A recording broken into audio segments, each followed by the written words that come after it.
मंडी बहाउद्दीन से district reporter Naveed Afsal चुरंडिया की report के मुताबिक मिलानो कामयाबी का 1 साल मुकम्मल हो गया है। ये खबर वाकई बहुत खुशी की है। मिलानो की पूरी टीम को उनकी शानदार कारकर्दगी पर जो इनामात और एजाज़ात मिले हैं वो उनकी मेहनत और लगन का बेहतरीन एतराफ़ हैं। कंपनी ने कायम होने की सिर्फ 1 साल बाद में ही गैर मामूली कामयाबियां हासिल की हैं। सीईओ ने पूरी टीम के लिए शानदार जोहराने का एहतमाम किया और बेहतरीन कारकर्दगी दिखाने वाले मुलाजमीन को उम्रा के टिकट से नवाजा। कैश प्राइस और तारुफी सर्टिफिकेट अवार्ड भी दिए गए।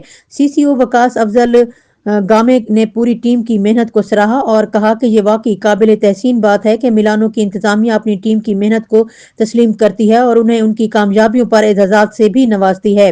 ऐसे इकदाम न सिर्फ मुलाजमीन के हौसले बुलंद करते हैं बल्कि इदारे की तरक्की में भी अहम किरदार अदा करते हैं। मिलानो की पूरी टीम को उनकी शानदार कामयाबी पर दिल की गहराइयों से मुबारकबाद। अल्लाह ताला उनकी कुर्बानियों में और बरकत अता फरमाए।